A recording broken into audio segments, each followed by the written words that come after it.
क्या है कौन सा लेक्चर, कौन सा पक्का?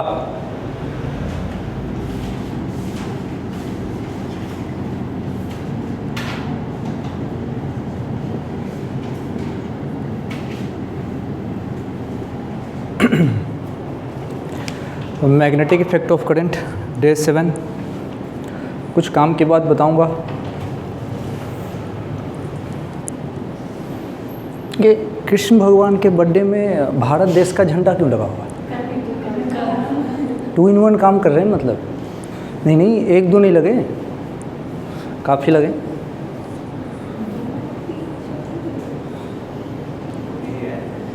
कृष्ण भगवान को भी स्वतंत्रता सेनानी मान रहे हैं।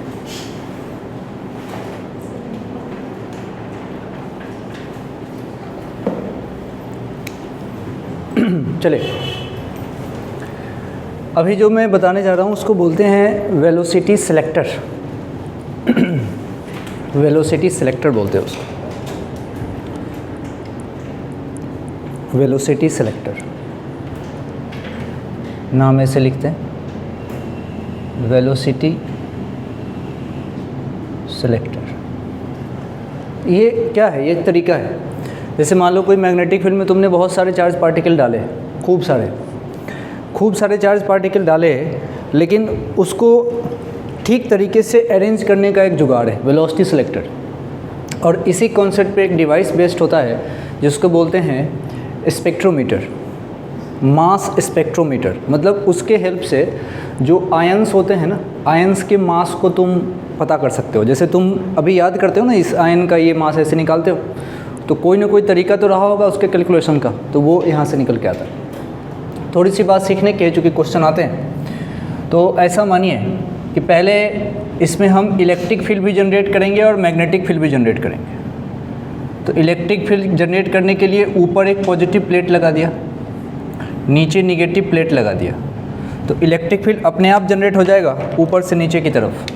तो ये तुमने इलेक्ट्रिक फील्ड जनरेट कर लिया ग्रीन लाइन से, ऊपर से नीचे की तरफ इलेक्ट्रिक फील्ड जनरेट है, कोई प्रॉब्लम वाली बात नहीं है। ये हमने ई जनरेट किया है। ई को यहाँ ना लिख के नीचे लिख देता हूँ, ये तुमने ई जनरेट किया है ग्रीन कलर से, ठीक है, बहुत अच्छे। ई इसी प्लेन में है। अब तुम क्या करो, इसमें दे दो मैग्नेटिक फील्ड। मैग्नेटिक फील्ड को रेड कलर से कर रहा हूँ और वो into the plane magnetic field है। अब देखो इलेक्ट्रिक फील्ड और मैग्नेटिक फील्ड खूब सारा है, खूब है, सफिशिएंट है इस रीजन में, इस तरह। अभी एक चीज़ देख लो, हमने क्या किया, हमने इलेक्ट्रिक फील्ड को और मैग्नेटिक फील्ड को एक दूसरे के परपेंडिकुलर कर दिया है। अब हम क्या कर रहे हैं, किसी चार्ज पार्टिकल को यहाँ पे इंसर्ट करा रहे हैं। ये है चार्ज पार्टिकल प्लस, इसको हमने इधर भेजा, चार्ज पार्टिकल को प्लेन में रख दिया। चार्ज पार्टिकल को जब ऐसे भेजा, चार्ज पार्टिकल ऐसे है, इलेक्ट्रिक फील्ड ऐसे है, दोनों परपेंडिकुलर, और मैग्नेटिक फील्ड ऐसे है, तीनों परपेंडिकुलर हो गए क्या? इसका मतलब यह है कि इसके परपेंडिकुलर में तुमने वेलोसिटी दे दी। पहली बात, तीनों perpendicular, E perpendicular, B perpendicular, V. सोचो, इस चार्ज पार्टिकल का मन कैसे जाने का था? सीधा जाने का था। एकदम सीधा जाता तो अनडिफ्लेक्टेड होता। अब इसमें कहानी क्या हो रही है कि इसमें दोनों लग रहे हैं।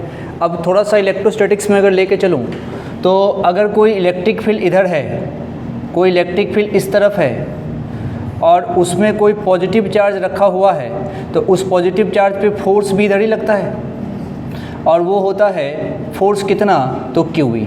अगर निगेटिव होता तो फोर्स उल्टा लगता। अभी इलेक्ट्रिक फील्ड ऊपर से नीचे है और पॉजिटिव है, तो इलेक्ट्रिक फोर्स कहाँ लगेगा? नीचे की तरफ। सोचो, आराम से लगेगा नीचे की तरफ। तो ज़रा सोचो, इलेक्ट्रिक फील्ड इसको अगर डिफ्लेक्ट करता तो इसकी टेंडेंसी नीचे की तरफ जाने की होती। ऐसा हम सोच रहे हैं, और ये लगता है इसके ऊपर F इलेक्ट्रिक। मैग्नेटिक फोर्स का डायरेक्शन तरीका वही, पाम को अभी देखना, हमने अपने सारे फिंगर्स पहले राइट हैंड के अंदर करे, वेलोसिटी की तरफ हमने क्या किया? अंगूठा। तो पाम के तरफ परपेंडिकुलर और ऊपर क्या लगेगा? फोर्स। कौन सा? मैग्नेटिक फोर्स, जिसके कारण इसकी टेंडेंसी ऊपर जाने की होगी। तो ऊपर कौन लेके जा रहा है? Magnetic force. एक चीज़ तो क्लियर है, मैग्नेटिक फोर्स चाहता है ये ऊपर जाए, इलेक्ट्रिक फोर्स चाहता है नीचे जाए। अगर दोनों बराबर हो गए तो लाइन में जाएंगे सीधे। सोचो, तो ऐसे जाने की शर्त कि भैया जो F मैग्नेटिक है और F इलेक्ट्रिक को बराबर होना पड़ेगा, तभी इसी सीधी लाइन में जा पाएंगे। पहली शर्त तो ये। दूसरी शर्त, ऊपर जाने की कंडीशन भी समझ जाओगे और नीचे जाने की कंडीशन पहले नोट कर लो, फिर लिख लेंगे दोस्त। अच्छा हट जाओ, पूछना है पूछो। हाँ, टेंडेंसी तो मुड़ने की है ना, टेंडेंसी तो मुड़ने, तभी तो मुड़ा, देखो टेंडेंसी तो मुड़ने की है। अब यहाँ पे सर्कुलर वाला तब कहते जब सिर्फ और सिर्फ मैग्नेटिक होता। यहाँ मैग्नेटिक के साथ इलेक्ट्रिक दिया है तो सर्कुलर होगा कि नहीं, नहीं कह सकते। और दूसरी सुन लो, जब सिर्फ मैग्नेटिक फोर्स होता है तो स्पीड कांस्टेंट होती है, यहाँ निकालना पड़ेगा क्योंकि इलेक्ट्रिक फील्ड है। इलेक्ट्रिक फील्ड एक्सेलरेशन जनरेट करता है, F = QE और F को ma लिख सकते हो। तो यहाँ पे अभी बहुत सारी बातें, अभी तो शुरू हुआ है, अभी सब बहुत सारी बातें आएंगी अभी।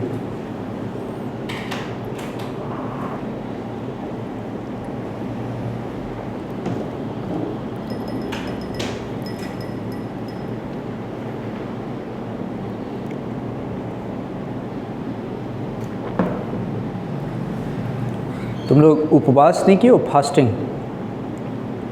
तुम किए हो? तुम तो, सिमरन की इच्छा हो रही है खाना खाने की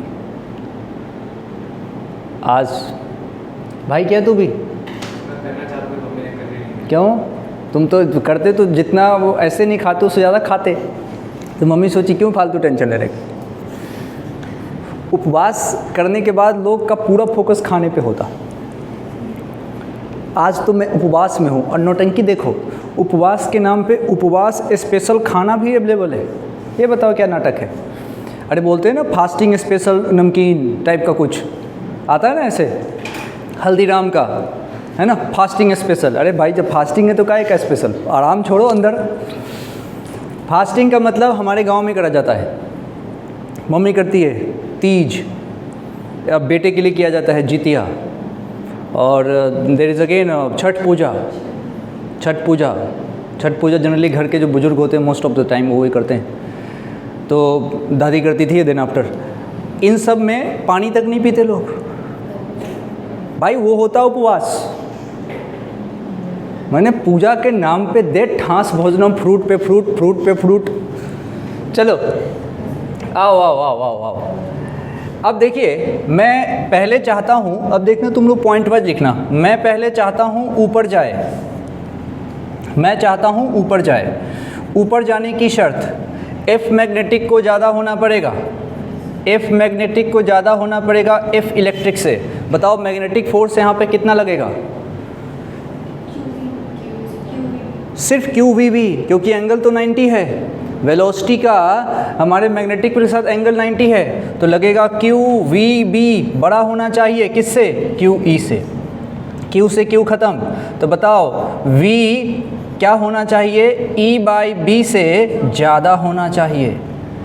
तो ऊपर जाने की शर्त क्या होगी? ऊपर जाने की शर्त यहाँ पे दिखा दूँ क्या? कैसे दिखाऊँ कैसे दिखाऊँ कैसे दिखाऊँ? मान लो यहाँ पे दिखा देता हूँ, ये रास्ता मेरे पास तो ऑप्शन है, आप अच्छे से दिखा देना। ये ऊपर जाएगा, चाहे तुम लोग कैसे लिखोगे लिख देता हूँ। देख, एक तरफ डब्बा बना लेना और लिखना रिजल्ट, यहाँ लिख लेना रिजल्ट डब्बे में। पहला रिजल्ट, दूसरा रिजल्ट, तीसरा रिजल्ट। पहला रिजल्ट लिख लेना ऊपर जाने की शर्त, V को ज़्यादा होना पड़ेगा किससे? E/B से। पहला रिजल्ट आ गया, डब्बे में लिख देना। बात सही है? अब देखना, अब देखना, अब देखना,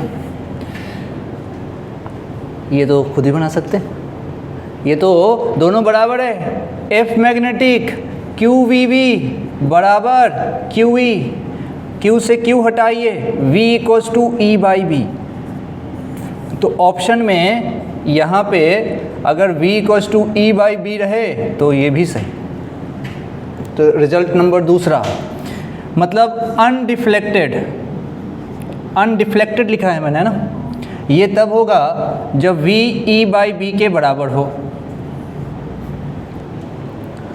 सही है, एकदम स्ट्रेट लाइन में जाने की बात हो रही है। अगली कंडीशन, मैं चाहता हूँ नीचे जाए, साथ साथ चलते रहना। मैं चाहता हूँ नीचे जाए, नीचे मन था इलेक्ट्रिक का, तो अब की बार F इलेक्ट्रिक को ज़्यादा होना पड़ेगा F मैग्नेटिक से, मतलब QE को ज़्यादा होना पड़ेगा QVB से। हटाओ, तो अब जो हमारा V है ये E बाई बी से क्या हो गया, कम हो गया। ज़्यादा कैसे हो गया, V E बाई बी से कम हुआ, ठीक है बात। तो अब जो हमारा V है वो E बाई बी से कम अगर हुआ तो कहाँ जाएगा, नीचे। नीचे क्यों बोल रहा हूँ मैं, क्यों, इस फोटो के अकॉर्डिंग नीचे, फोटो के अकॉर्डिंग नीचे, ठीक है। तो यहाँ से जब सवाल आएगा तो तुम सोचो न्यूमेरिकल थोड़ी ना आ सकते हैं, यहाँ से आएगा कॉन्सेप्ट बेस्ड। हटाऊँ क्या इसको, मैग्नेटिक फील्ड का नाम हमने क्या दिया है, B।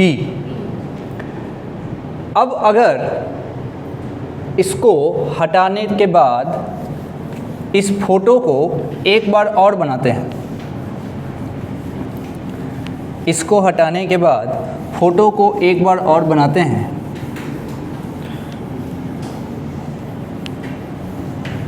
कंडीशन यही रखते हैं।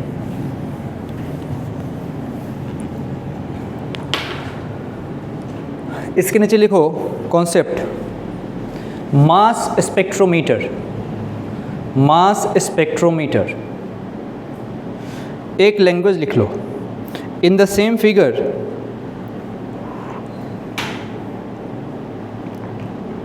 sufficient magnetic field ब्रैकेट में लिखो B नॉट is provided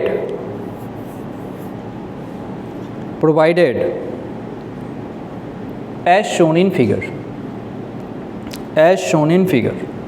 देखो तो मास स्पेक्ट्रोमीटर दिया हो ना, उसके ब्रैकेट में लिख दो V equals to E by B. तो सोचो V equals to E by B हुआ होगा तो डिफ्लेक्शन नहीं हुआ होगा, एकदम से इसको चीर फाड़ के निकलेंगे और बिना किसी डिफ्लेक्शन के निकल जाएंगे। तो फोटो कैसा बनेगा वो इम्पोर्टेंट है, उस पर ध्यान देने की ज़रूरत है।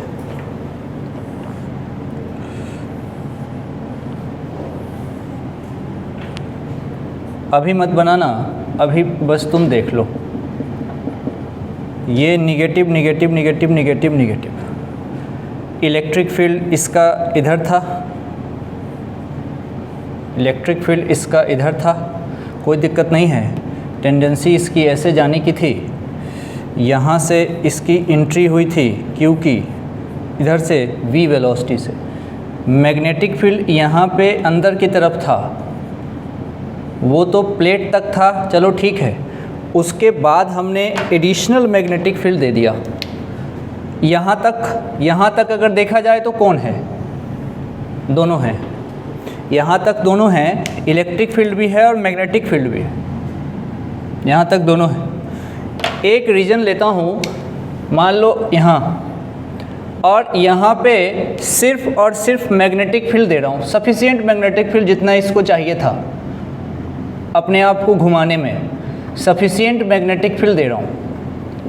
तो ये तो वही केस हो गया जो हम पढ़ के आए हैं कि चार्ज पार्टिकल की एंट्री हो रही है परपेंडिकुलर, तो परपेंडिकुलर जब एंट्री होगी तो ये सर्कुलर पाथ बनेगा और जिस तरफ फोर्स लगेगा उसी तरफ इसका सेंटर होगा, जिस तरफ फोर्स लगेगा उसी तरफ सेंटर होगा।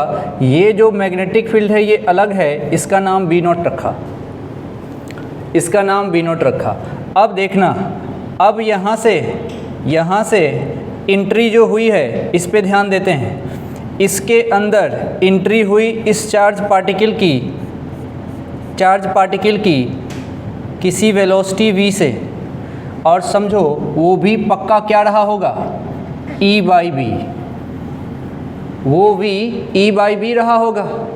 उससे यहाँ एंट्री हुई, होते ही उसका पाथ सर्कुलर हो जाएगा, उसका पाथ तुरंत सर्कुलर हो जाएगा। थोड़ा डार्क बना देता हूँ। जैसी ये एंट्री हुई उसका पाथ सर्कुलर हो जाएगा। अब ज़रा सोचो, यहाँ पे अगर हमने कोई स्क्रीन लगा दी, कुछ ऐसा लगाया ताकि यहाँ पे स्पार्क डेवलप किया जा सके, चार्ज पार्टिकल यहाँ पे जाकर टकराएगा, कोलिजन होगा। यहाँ पे अगर स्पार्क करा लिया तो अपने को अंदाज़ा हो जाएगा कि रेडियस कितना है। एंट्री यहाँ से हो रही है, यहाँ पे गया तो सेंटर कहीं इस तरफ होगा, सेंटर मान लो कहीं यहाँ तरफ होगा, तो इससे रेडियस कैलकुलेट हो जाएगा, इससे रेडियस कैलकुलेट हो जाएगा। और देखना, जैसे ही रेडियस कैलकुलेट हो जाएगा तो रेडियस को तुम लिख सकते हो mv/qb, लेकिन b किसका, b0। ये ध्यान रखना है, ये इसका मत रखना, यहाँ वाला b0। अच्छा, और v कितना रखोगे, e/b। तो इससे क्या फ़ायदा होगा, इससे पता लग जाएगा कि इसका मास कितना है, आपको मास का पता लग जाएगा। रेडियस तो दिख ही जाएगा, भैया यहाँ से इतना दूर गया, ये ला रेडियस, सही है। तो इसी को बोलते हैं मास स्पेक्ट्रोमीटर, ये डिवाइस इसे जनरेट होता है, लिख लो इसको।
कोई कहे पूरा रिलेशन लिखो, तो R = m v नहीं, v के जगह पे e/b अपॉन q, और b नहीं b0। ऐसे नहीं कि ये b और ये b0 इधर लाना, स्क्वायर कर देने का, ये ऐसे निकलेगा। ठीक है, आसान नहीं है, फॉर्मूला याद नहीं होगा, बात ही समझनी पड़ेगी।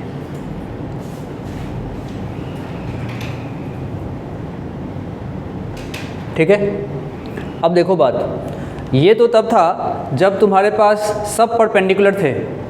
हमने किया क्या था, इसमें मेन बात तो ये थी कि जो वेलोसिटी है वो परपेंडिकुलर है इलेक्ट्रिक फील्ड के, और वो परपेंडिकुलर है बी के, सब के सब परपेंडिकुलर थे। मैग्नेटिक फील्ड, इलेक्ट्रिक फील्ड और velocity all are mutually perpendicular. क्या तीनों पैरेलल भी रख सकते हैं, तो उस पर भी सवाल पूछा जा सकता है। लिखो, अगला पार्ट लिखो, what happen when, mass spectrometer ख़त्म हो गया। अब अगला सेक्शन है जिसके हेडिंग में है कि what happen when electric field, magnetic field and velocity all are parallel. What happen when electric field, magnetic field and velocity all are parallel. All are parallel, जब ये सब पैरेलल होंगे तो क्या होगा भाई, परपेंडिकुलर थे तब तो ठीक है, पैरेलल होंगे तो क्या होगा, और इसके ऊपर पूछा जाता है सवाल। तो पहला इस कुछ ऑप्शन लिखो तो सोचना इस पे। पहला ऑप्शन लिखो, मैग्नेटिक फोर्स इक्वल्स टू 0। दूसरा, इलेक्ट्रिक फोर्स इक्वल्स टू 0। तीसरा, electric force equals to QE। चौथा, magnetic force equals to Q V B, Q V B, B से बिंदु, बी से बिंदु, बी से बॉय। अच्छा, और पैरेलल बोला था ना, लिखो charge particle moves with constant speed,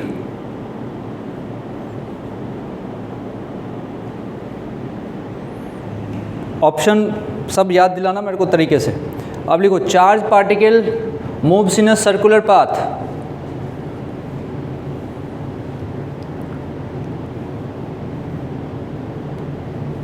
charge particle moves with D acceleration. अब 12-13 ऑप्शन थोड़ी देंगे आपको, आपको एक आध दो देंगे, चार। अब charge particle moves with acceleration, अगला पॉइंट।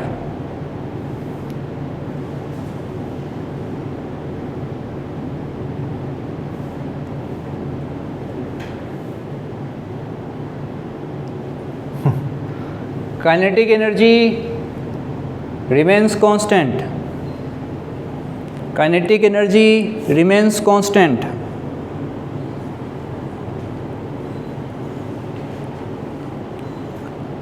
उसके बाद लिखना kinetic energy will increase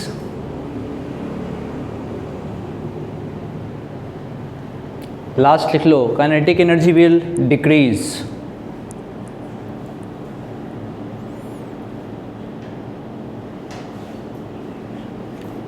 एक और लिख लो acceleration will be constant.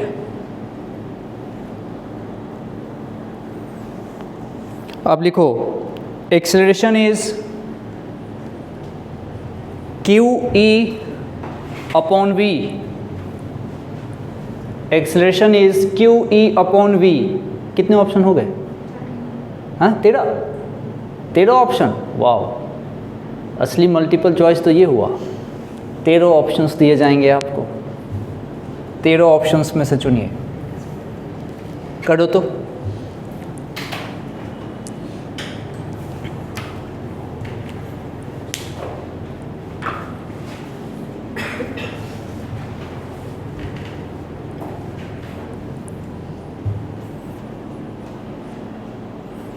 Electric field, magnetic field, velocity तीनों कह रहा है पैरेलल में। ये इलेक्ट्रिक फील्ड, यही मैग्नेटिक फील्ड, ये ऊपर इलेक्ट्रिक फील्ड एक दिखा दो, एक मैग्नेटिक फील्ड दिखा दो, एक वेलोसिटी दिखा दो, तीनों पैरेलल है। E parallel, V parallel, B, all are parallel to each other।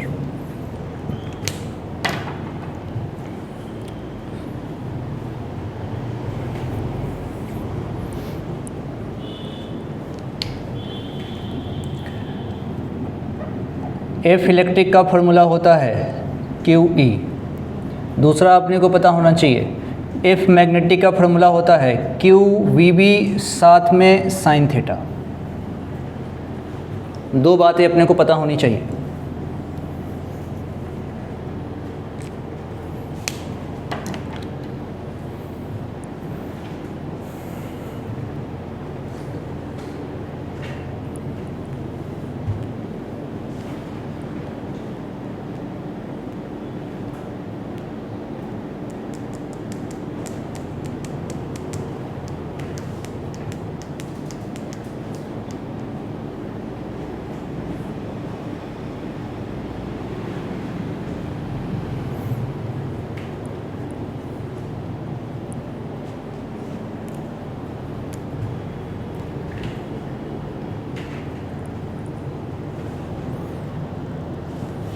मेरे पास क्रिकेट के बॉल थे, मतलब टेनिस बॉल थे 3-4, क्या हो गए? अब नहीं दिखते। सर्कुलर मोशन पढ़ाने में काम आता है और क्वेश्चन देने के बाद मैं बोर नहीं होता हूँ तो उससे खेलने में काम आता है। क्रिकेट के बॉल, निशांत क्रिकेट के बॉल ले आना 2। जी सर। क्रिकेट का बॉल लेके आओ। अभी नहीं, परसों। चलिए बोलूँ मिलाना, क्या क्या ऑप्शन था? बहुत सारे थे। हाँ एक तरफ से चलते हैं। मैग्नेटिक फोर्स की वैल्यू, भाई मैग्नेटिक फोर्स, अब देखो मैग्नेटिक फोर्स Fm की वैल्यू, चूँकि एंगल कितना है 0, तो साइन 0, कहानी ख़त्म, तो मैग्नेटिक फोर्स नहीं लगेगा। ठीक है, बात मिटाता हूँ। तो सबसे पहली बात तो ये हो गई कि मैग्नेटिक फोर्स नहीं लगेगा, मैग्नेटिक फोर्स 0, लेकिन इलेक्ट्रिक फोर्स लगेगा, और इलेक्ट्रिक फोर्स लगेगा और वो होगा QE। ठीक है, और F के जगह पे मैं बोलूँगा मास इनटू एक्सेलरेशन, तो ये यहाँ से हो जाएगा QE।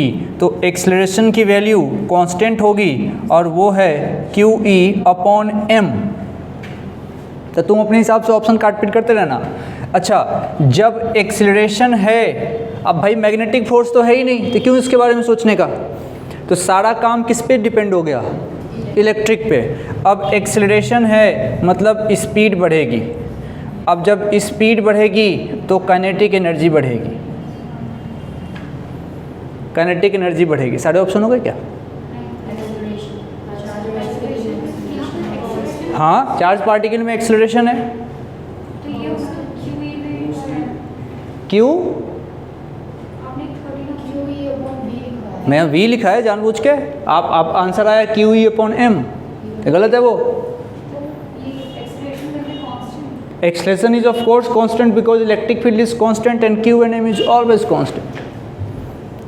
और बोलो, तो गड़बड़ है, चार्ज पार्टिकल में एक्सेलरेशन हो रहा क्योंकि स्पीड बढ़ रही है। और बोलो,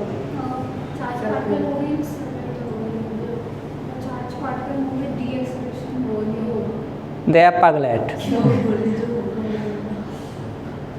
सारे देखो ना भाई। ठीक है, हाँ, तो मतलब देखो 3 लाइन में इतनी सारी नोटंकी। तो कुल मिला के कंक्लूजन ये है कि मैग्नेटिक फोर्स जब ख़त्म हो गया, मैग्नेटिक फोर्स जब ख़त्म हो गया तो सारा का सारा भार आया इलेक्ट्रिक फोर्स पे, एंड दिस विल डिसाइड। अब पूरा काइनेमेटिक्स हो गया, अब तो काइनेमेटिक्स हो गया है। अब अच्छा देखना, अब काइनेटिक एनर्जी बढ़ रही है, तो ठीक है, अब सारी चीज़ें यहाँ से समझ सकते हैं, तो वर्क डन भी होगा। सोच, वो दिया नहीं है मैंने, 15-20 ऑप्शन बन जाते, तो वर्क डन होगा, वर्क डन होगा तो पावर भी होगा। सोच, तो यहाँ से तुम जहाँ जाना चाहो वर्क पावर एनर्जी तक जा सकते हो, वर्क डन भी होगा और पावर भी डेवलप होगा। लिख सकते हो, लिख लो, वर्क डन होगा और पावर भी डेवलप होगा। ठीक है, अब चलो बात समझता हूँ। अब कहानी ये है कि अगर सिचुएशन ये रखें तरीके से और सवाल पूछे जाएं अच्छे वाले, तो क्या क्या हो सकता है। एक क्वेश्चन लिखेंगे इसके लिए। देखो, charge particle is projected, a charge particle is projected in gravity free space, a charged particle is projected in gravity free space, but particle remains undeflected। Gravity free space में भेजा लेकिन पार्टिकल अनडिफ्लेक्टेड गया। Discuss the following possibility, discuss the following possibility. आपको उसकी possibility discuss करनी है। पहली possibility E बराबर 0 और B बराबर 0। क्वेश्चन लिख लिया। हमको चाहिए अनडिफ्लेक्टेड, मतलब कैसे जाने की इच्छा है, स्ट्रेट लाइन। इसका मतलब ये है, ये कह रहा ऑप्शन दे रहा है कि अगर E 0 हो जाए और B भी 0 हो जाए तो क्या स्ट्रेट लाइन में जा सकता है? जा सकता है, क्या दिक्कत है, कोई यही नहीं रोकने वाला, जाओ। तो यस, नो प्रॉब्लम, इसमें क्या टेंशन है, बिल्कुल जाएगा, कोई रोकने वाला ही नहीं है। कोई ना, इलेक्ट्रिक फील्ड 0 मतलब इलेक्ट्रिक फोर्स भी नहीं है, और B 0 मतलब मैग्नेटिक फोर्स भी नहीं है, तो मज़े में जाएगा, क्या दिक्कत है उसको। दूसरा ऑप्शन, अब दूसरा ऑप्शन ध्यान से, ये कह रहा है दूसरे ऑप्शन में ऐसा, E नॉन जीरो है, मतलब E है, जा सकता नहीं, रीजन देना होता है, चुप चुप मुंह से नहीं, लिख के दो, मुंह खोलने का नहीं जब तक बोलूँ नहीं। यहाँ पे कह रहा है कि E है, E है और B नहीं है।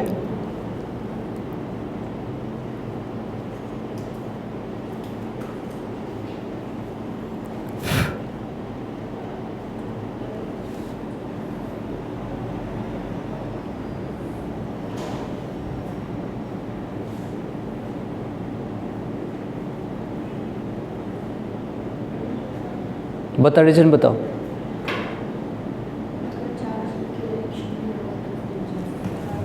मान अगर बी है ही नहीं तो हटाओ। अब ई है। अब क्या कंडीशन हो गई कि ओनली इलेक्ट्रिक फील्ड है। अब तो यही हो गया, ओनली इलेक्ट्रिक फील्ड। तो हमारा चैप्टर ही बन गया इलेक्ट्रोस्टैटिक्स। इलेक्ट्रोस्टैटिक्स में मैं चार्ज को स्ट्रेट लाइन जा रहा था, स्ट्रेट लाइन ही जाने देना चाहता हूँ, तो क्या करना पड़ेगा? जिधर इलेक्ट्रिक फील्ड है उधर ही उसको भेज दो, तो बिल्कुल अनडिफ्लेक्टेड जाता रहेगा उसका। तो इसके लिए क्या करना पड़ेगा? ई को पैरेलल करना पड़ेगा वी के, तो जाएगा।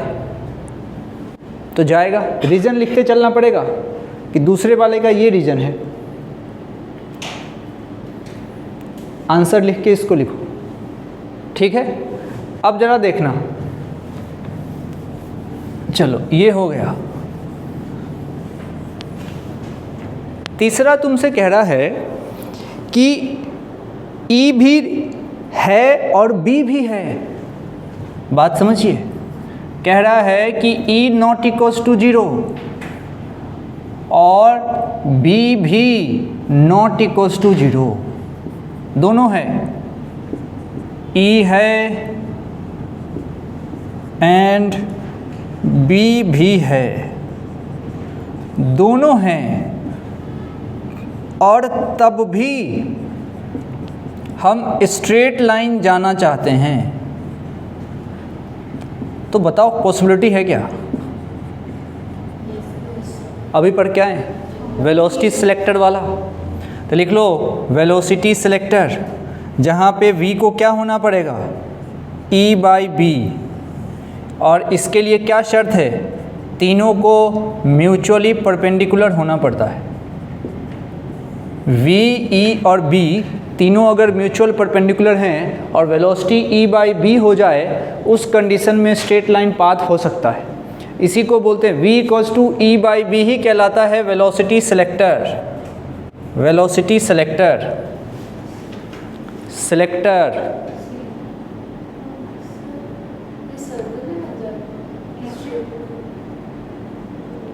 अभी ऑन हुई हो? अभी पिछले आधे घंटे से उसी पे बात चल रही थी। अभी ऑन हुआ है इसका स्विच एकाएक। बीच में शंकर भगवान नहीं, अपने भगवान का है। आज कौन से भगवान का? कृष्ण भगवान के भक्ति में थी। शंकर भगवान का तो शिवरात्रि आता है। शंकर भगवान का शिवरात्रि, सारे भगवान का बर्थडे आता है भाई, सारे भगवान का बर्थडे आता है। सबसे फेमस किस भगवान का बर्थडे है? दो भगवान का सबसे ज़्यादा फेमस बर्थडे नहीं, शिवरात्रि और जन्माष्टमी। शिवरात्रि में विवाह हुआ था। अरे तो उनका बर्थडे नहीं मनाते हो तुम लोग? मैं तो मनाता हूँ। शिवरात्रि में भगवान का विवाह हुआ था। यार धर्म की बिल्कुल मेरे को ये सब पौराणिक कथाएं हैं ना, इसकी मुझे जानकारी नहीं है। पढ़ूंगा। मैं सोच रहा हूँ कि जब मैं आधा जीवन जी लूँगा तब मैं बैठ के पढ़ूंगा। तो बर्थडे कब है उनका? ऐसे थोड़ी होगा यार। अच्छा बात है, नहीं, ऐसा भी हो सकता है कि शिव जी के बर्थडे के बारे में पता भी नहीं हो। शिव जी पीक पे हैं भाई। किसी को कोई भी दिक्कत होती है तो डायरेक्ट शिव जी के पास पहुंचते हैं। शिव जी का कोई बर्थडे का ऐसा है, ये हो सकता है, बिल्कुल हो सकता है। इसलिए उनका बर्थडे नहीं मना सकता, हो सकता है। चलिए शिवरात्रि के दिन विवाह हुआ था, अच्छी बात है। Knowledge enhancer.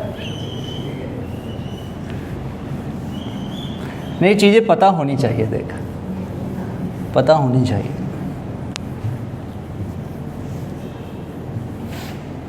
चलो नेक्स्ट, इसमें एक और बात है जिसमें कहा गया है कि अगर E जीरो हो लेकिन B नॉन जीरो हो, इस पे चर्चा करिए। अगला केस E बराबर कौन सा है, चौथा।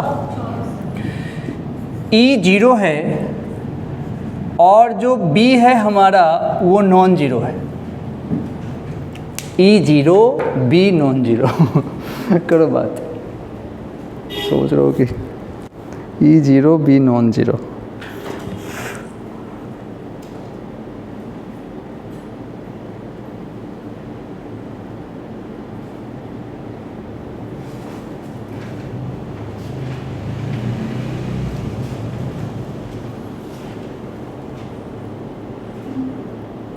कंडीशन बताना है।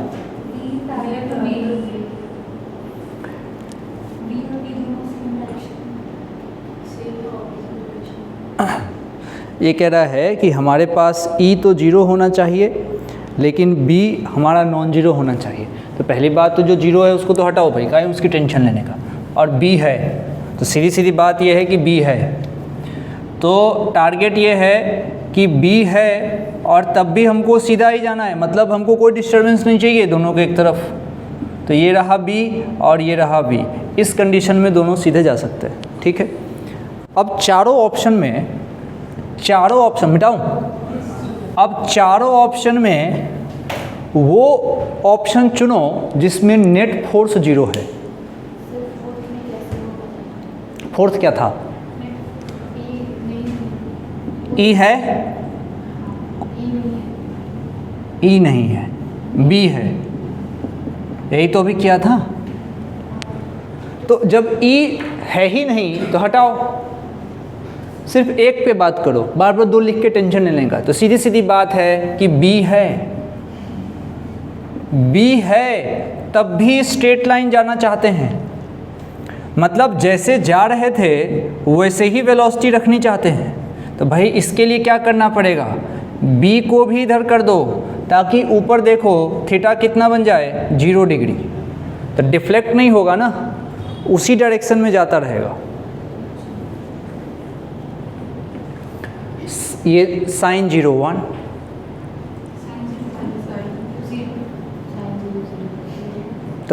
तो जैसे ही 0 हुआ, अब जरा सोचना, तो डिफ्लेक्शन नहीं होगा ना उसके कारण। सोच, फोर्स नहीं हुआ परंतु B है, एंगल चेंज कर दिया, समझ रहे हो क्या। तो sin 0 कहानी ख़त्म, चलते रहो, पैरेलल जाओ तो बात बन जाएगी, सही है। अब मैंने पूछा था तुमसे कि हाँ कि किस किस कंडीशन में नेट फोर्स जीरो है। नेट फोर्स आराम से सुनाता हूँ, देख एक एक ऑप्शन। मान लो E जीरो B जीरो, सुनो सुनते रहो, E जीरो B जीरो, जब दोनों जीरो है तो टेंशन ही ख़त्म, तो यहाँ नेट फोर्स जीरो है।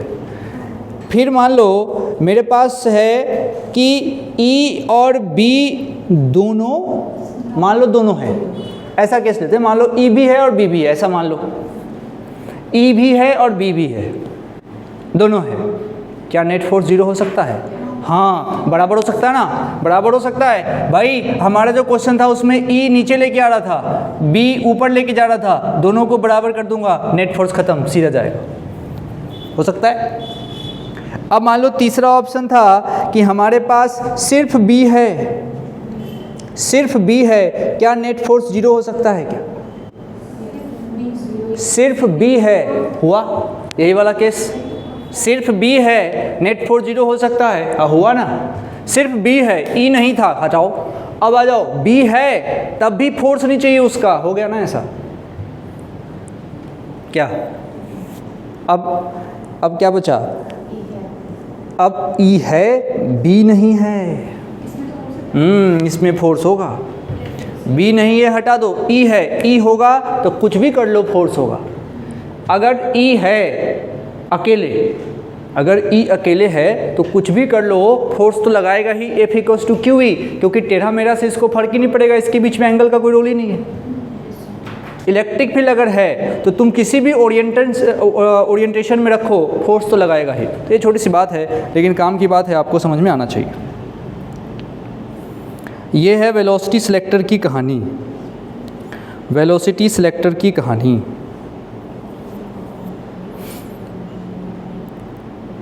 अब इस पे एक बनेगा प्रैक्टिस सेशन। अकेले करने से क्वेश्चन नहीं होगा, क्वेश्चन मैं कराऊंगा और हम इस पे ऑनलाइन एक प्रैक्टिस सेशन करेंगे जिसमें खूब सारे सवाल तुमको करने पड़ेंगे, तब जाके इसके ऊपर बात बनेगी। अभी हेडिंग डालो, current carrying wire, current carrying wire in external magnetic field, current carrying wire in external magnetic field, current carrying wire in external magnetic field.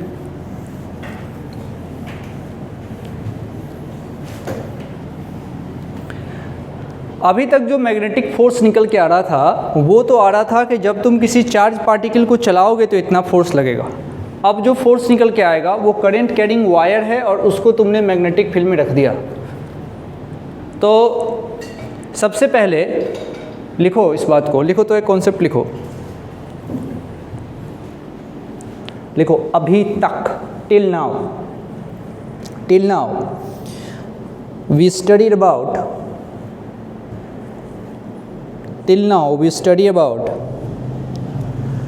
magnetic force acting on a charged particle, magnetic force acting on a charged particle moving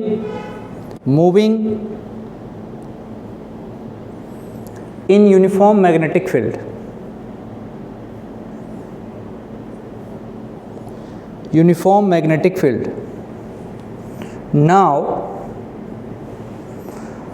a complete conductor will move, now a complete conductor will move, example में एक दो rod, मान लो पूरा rod घूम रहा है, complete conductor will move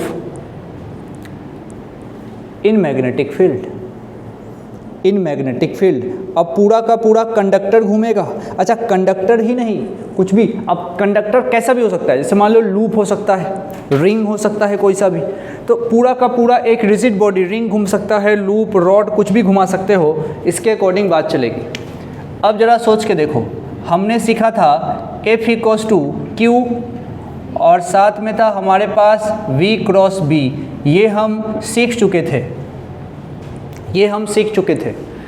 अब ज़रा सोच के देखो V को क्या लिखा जा सकता है, ये V को लिखने का तरीका देखो, हमको जाना कहाँ है, लेंथ पे, कंडक्टर की लंबाई होगी, कंडक्टर की लंबाई होगी, लंबाई उसकी L है मानो, और वेलोसिटी को लेंथ के टर्म में लिख सकते हैं क्या, dl/dt। जैसे ही इसको dl/dt लिख दिया तो बात बन गई, ये लेंथ के टर्म में लिखा जाएगा। तो V को तुम लिख दो dl/dt। अब एक लड़ाई ये हो गई कि लेंथ को वेक्टर कैसे मान लिया। अरे मानते हैं, फिजिक्स में जब पढ़ते हैं तो लेंथ को वेक्टर मानते हैं जब ज़रूरत पड़ती है, तो एरिया को वेक्टर मानते हैं जब ज़रूरत पड़ती है। तो जब जब लेंथ को वेक्टर माना जाएगा, लिखना पड़ेगा, जब जब लेंथ को वेक्टर माना जाएगा, जब जब लेंथ को वेक्टर माना जाएगा, वो डिस्प्लेसमेंट जैसा ट्रीट होगा, वो डिस्प्लेसमेंट जैसा ट्रीट होगा, डिस्प्लेसमेंट जैसा ट्रीट होगा। उसके नीचे लिखो तब L = L इफेक्टिव, तब L = L effective, L effective. सही है, बस हो गया। अब तुम आराम से, अब ज़रा सोचो, अब छोटा सा इसको dl/dt किया, इसको कर दो dq, इसको कर दो dq, अब यहाँ पे इस b को अपनी जगह छोड़ दो, अब इसको कर दो df।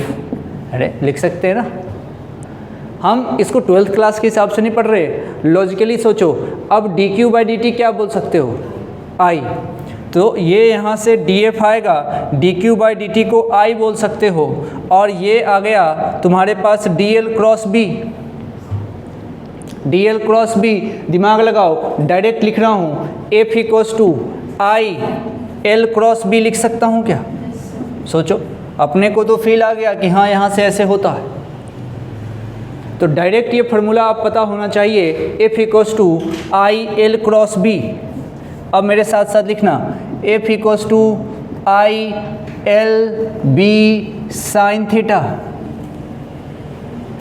अब अच्छी बात, L नहीं, क्या कहलाएगा ये, L इफेक्टिव, जो कैसे ट्रीट होगा, डिस्प्लेसमेंट के जैसा, डिस्प्लेसमेंट के जैसा। अब इसी को लोग पढ़ते हैं F इक्वल्स टू, थोड़ा रीअरेंज कर लेते हैं, अब पढ़ते हैं B I L sine theta, B I L sine theta. ध्यान रखना L नहीं है ये L इफेक्टिव है। इनिशियल और फाइनल पॉइंट को सीधी लाइन से ज्वाइन करने से डिस्प्लेसमेंट आता है, आपको डिस्प्लेसमेंट वाले स्टाइल से लिखना पड़ेगा। आराम से इसको लिख लो, बस मन में इतना रख लो, अच्छा v था, v को dl/dt पुट किया है, तुरंत सारी चीज़ें समझ में आ जाएगी।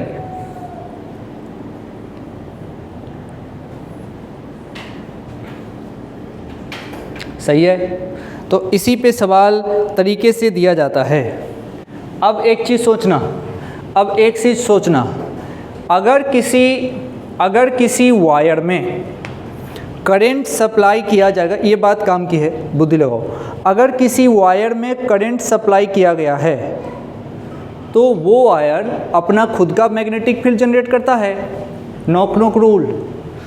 अगर ये वायर है जिसकी लंबाई L है, मान लिया ये L लेंथ का वायर है, करंट I दे दिया, और यहाँ पे कोई पॉइंट है, इसकी बात करेंगे तो ये यहाँ पे करंट की तरफ अंगूठा करो, यहाँ नॉकिंग करो, तो ये इस जगह पे मैग्नेटिक फील्ड देगा अपने अंदर यहाँ पे। इसका नाम है वायर नंबर 1।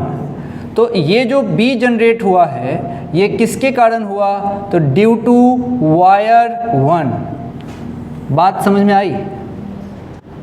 अब ये जो फॉर्मूला यहाँ रखा हुआ है B I L sine theta, ये फोर्स किस पे लगेगा, मान लो, अब बुद्धि सोचो, ये वायर को थोड़ा डार्क कर देता हूँ, सुनते रहना। अब फोर्स जो हम लगाना चाहते हैं जो होता है B I L sine theta, माना इसको L बोल दो, B I L sine theta, ये फोर्स किस पे लगेगा, वायर नंबर 1 पे लगेगा। तो अब बुद्धि ये कहता है कि वायर नंबर 1 पे जो फोर्स लगेगा वो उसमें ये B नहीं चलेगा, ये इस वायर को उठा के किसी दूसरे फील्ड में रखना पड़ेगा। तो ये B सही मायने में B एक्सटर्नल होगा, जो कहीं और से प्रोड्यूस होके आया होगा। कंक्लूजन ये है कि ये वायर जो अपने अंदर करंट फ्लो करा रहा है ये भी मैग्नेटिक फील्ड जनरेट करेगा, लेकिन उस मैग्नेटिक फील्ड के कारण इस पे खुद पे फोर्स नहीं लगेगा। अगर ये फार्मूला ऐसे बना हुआ है तो कन्फ्यूजन होता है ये B किसका है, क्या इसी वायर का है, तो नहीं, ये B जो है ये किसी और का है, इसीलिए B एक्सटर्नल बोला जाता है। तुम समझे क्या कहना चाह रहा हूँ। जैसे ही फार्मूला आता है B I L sine theta तो पुरानी बातें मन में आने लगती है कि भाई I है तो ये तो B प्रोड्यूस करेगा, कहीं इसी का B तो नहीं है, बिल्कुल नहीं है। कोई भी वायर अपने खुद के मैग्नेटिक फील्ड के कारण अपने आप पे फोर्स नहीं लगा सकता, वही पुरानी बातें। आप अपने गर्दन पकड़ के खुद को नहीं उठा सकते, तो इसमें फोर्स दूसरे का आएगा।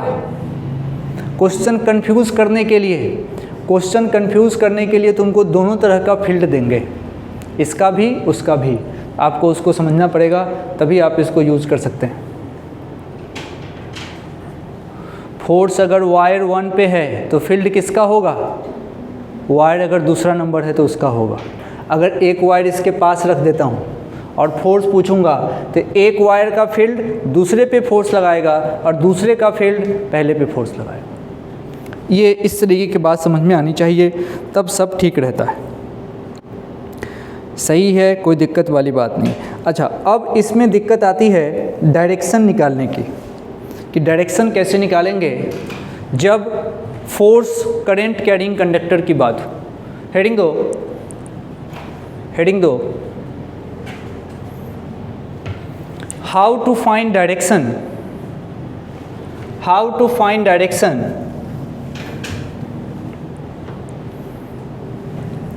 in case of magnetic force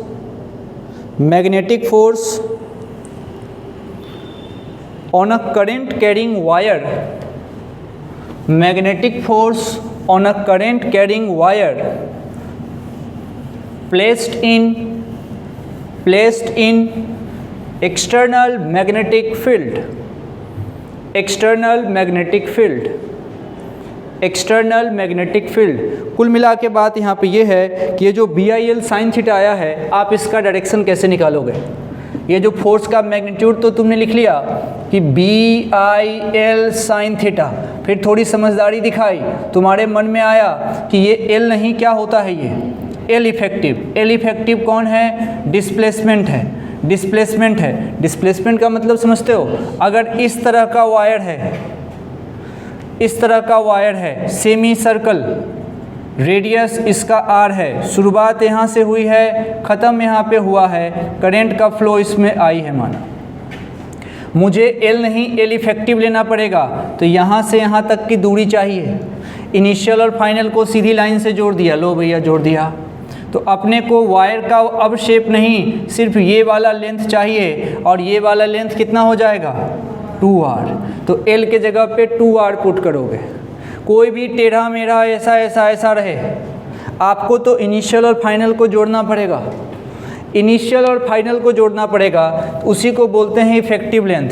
पहली बात। अच्छा, अब सुनना ध्यान से, B कोई एक्सटर्नल मैग्नेटिक फील्ड होगा।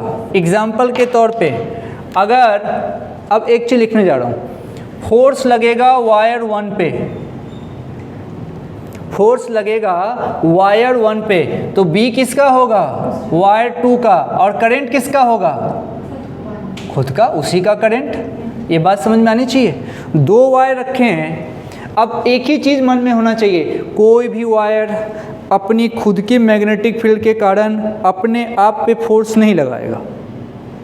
और सोचो, उसकी खुद की मैग्नेटिक फील्ड कब आई होगी? जब उसका खुद का करंट रहा होगा।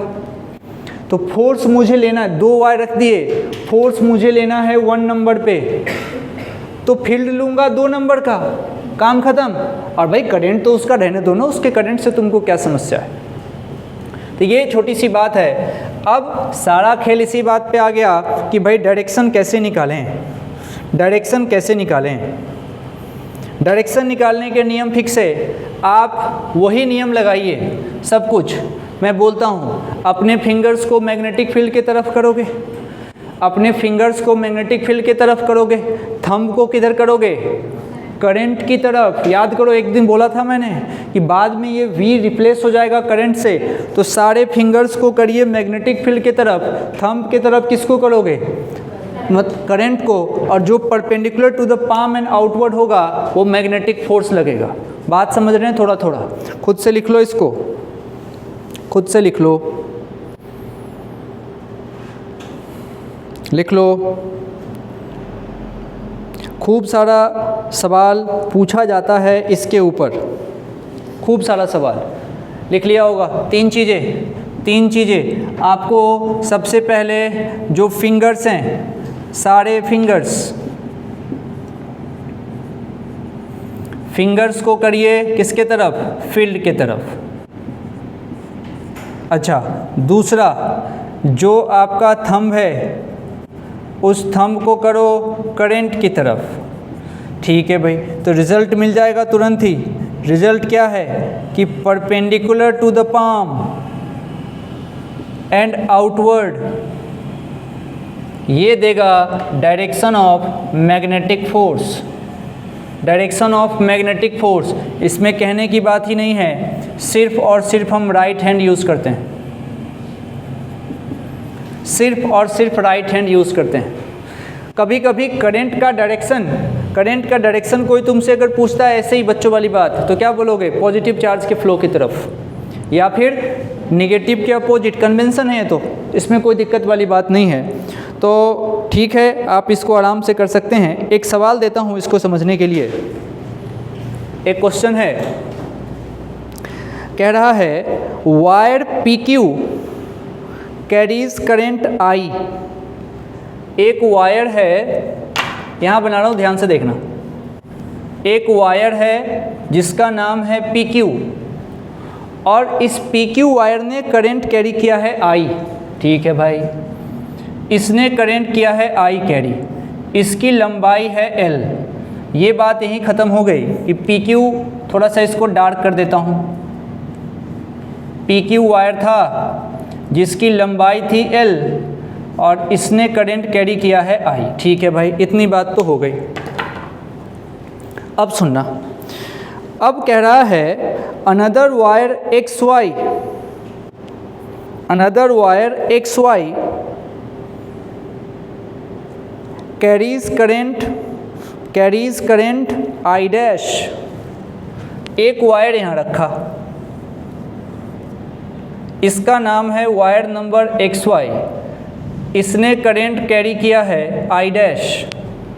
ये कहा। अब हमसे पूछता है कि direction of force on PQ, मतलब फोर्स निकालना है PQ पे और इस फोर्स का सिर्फ तुम डायरेक्शन इसको समझा दो। दो वायर हैं, दोनों के पास करंट है,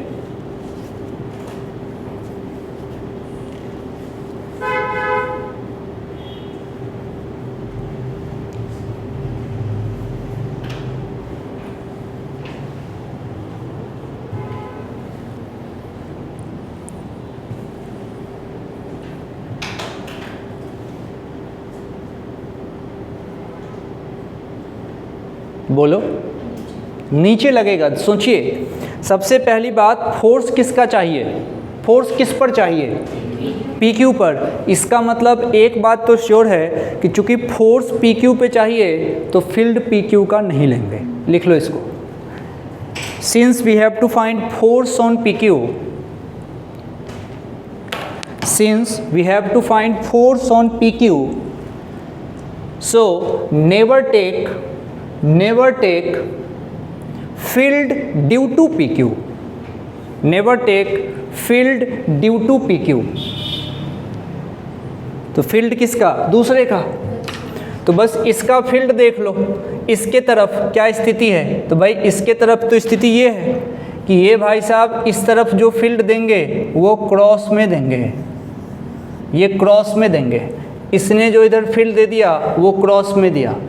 फील्ड के तरफ फिंगर्स, करंट की तरफ अंगूठा, फोर्स अपने आप नीचे लग गया। तो इस पे जो फोर्स लगेगा ये लगेगा नीचे, ये फोर्स लगेगा नीचे, डाउनवर्ड। ये बात इसमें सोचनी होती है, छोटी सी बात है, बात काम की है। अब इस पे सिर्फ और सिर्फ प्रैक्टिस होगा जो अगली क्लास में करेंगे। ठीक है, आज इतना ही, कर दो इसको बंद।